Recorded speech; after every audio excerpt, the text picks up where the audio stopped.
And we will now be bringing you this story. Now, with the reality of climate change upon us, the importance of weather-related early warning systems is more vital now more than ever for disaster risk reduction. The recent flood disasters in various provinces are exerting more pressure for the country to beef up weather-related early warning systems. So today we ask, how can our existing policies be used as a catalyst for proactive measures? This is to prevent devastation. To discuss this now, we're joined by Dr. Sithole, who's the head of the National Disaster Management Center. Dr. Sithole, thank you so much for your time on the agenda this hour. So let's start by understanding early warning systems and communication. We start with what we have witnessed in the Eastern Cape as well as in the Western Cape, where lives were lost, infrastructure was damaged, and communities were displaced.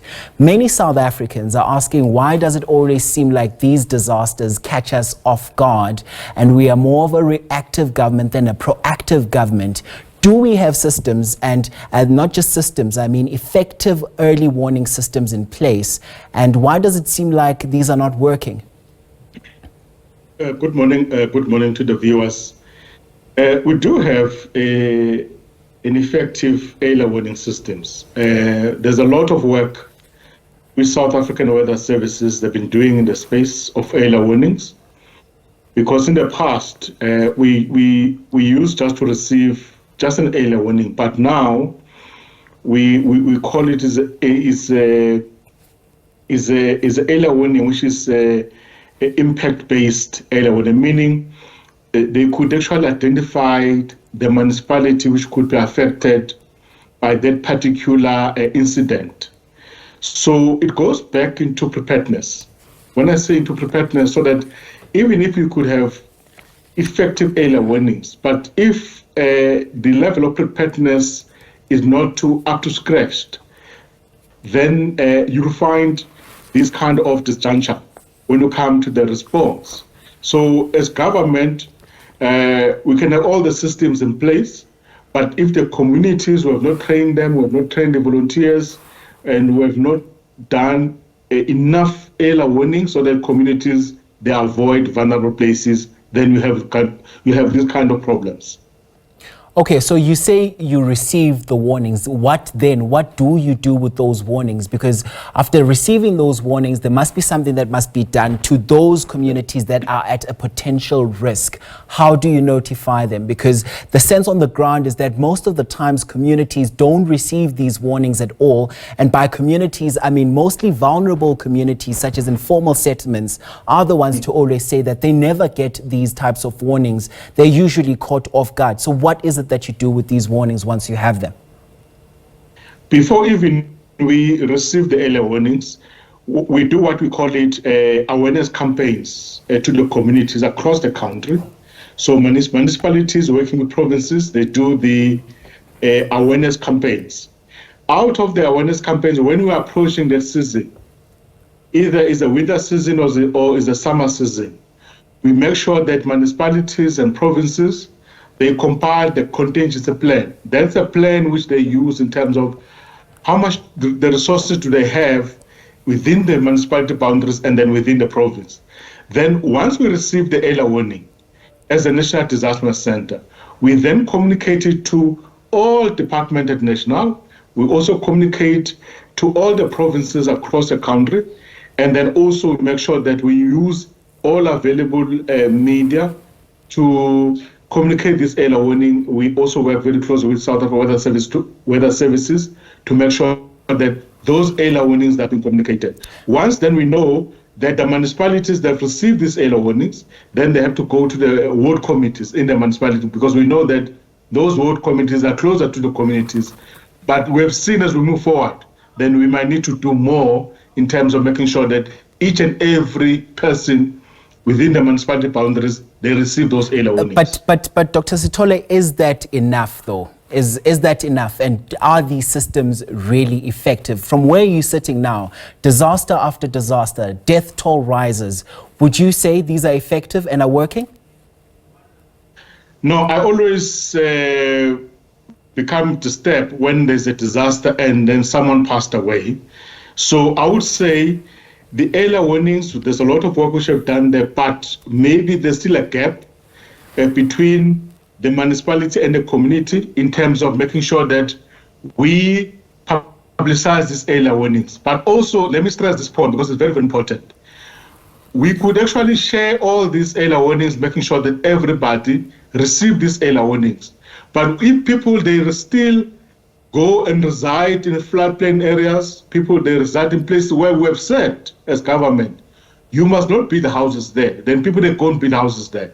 Then which means it defeats our purpose, which means the gap which we have identified over years, which we are working now with human settlement and other department, is to make sure that if we remove people in the floodplain, we must barricade that place so that no one go back and build our houses there closer to either to the river or to any floodplain area so that we avoid future disasters. So there is a gap there, but we've identified in terms of how best we can close it.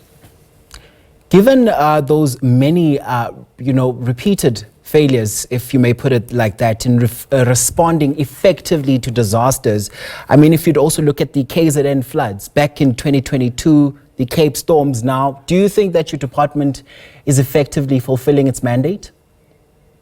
Yeah, when I go to the Western Cape, in the Western Cape, we've got the best rescue team and the fire services in the country. When you go to Gauteng, you find the same. When you go to KZN, yes, we've learned a lot from Durban 2022 floods. Since then, City of eThekwini, they've made sure that they've jacked up their capability in terms of responding to any disasters there. Yes, there's still a lot of work to be done in the space of disaster management, but the beauty is that we've identified the problem and we've put an action plan to address those problems. And then I can guarantee say to you that if we work with communities, we can actually minimize the death, but also we make sure that people, they can be saved.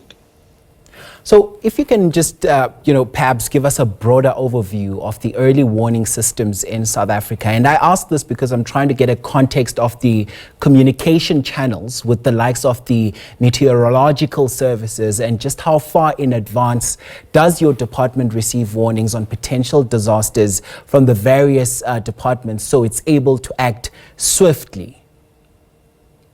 Okay, let me indicate that there is a task team at national level where our national disaster teams, they participate and they work very closely with the South African Weather Services in the task team. Now, that task team's role is to work with other international organizations, making sure that we continuously improve the areas of early warning so that as and when we distribute these early warnings, then everybody can receive it. Now, I can confidently say there's a good work now which has come up from the task team. It says early warning for all is a United Nations-driven initiative supported by all the countries. In that program, we are saying, even if Gogo Madlamini or Gogo Mkwena is sitting somewhere in the village, that early warning will be able to reach that person. But also, through that process as well, there's other task teams which make sure that each and every person is, there are volunteers in the communities, and then they're being assisted if there's any other thing. So, not maybe to repeat, but maybe to be specific to our question, there is a team in place to make sure that the early warning coming from national center, going to provinces, going to the municipalities, that communication, there's no any communication breakdown. And we hope that all of those mechanisms that you're announcing now will come to fruition so we can see all of those communities enjoy their benefits, because the reality is climate change is closing in on us. And Dr. Stole, we have to wrap it, but just a quick one before I let you go. How many, are we really using the likes of AI as well as, say, satellite data to anticipate floods and weather events with increasing accuracy? And is the country investing in such technologies? Because at face value, it just seems like we're lagging behind on that front. No, the CSIR, they are also actually in the forefront in terms of researching and come up with the technology in relation to disasters, how best we can manage disasters moving forward. Working with SANSA, it's a space agency. So it's, as and when we are receiving these early warnings, and we work with them very closely so that we are exploring other technologies. So definitely moving forward, because of the climate change, the game will be how best you are utilizing the climate change that involve other innovations as well. Right, that is Dr. Elias Sithole, who's the head of the National Disaster Management Center. Thanks very much indeed for your time on the program this hour.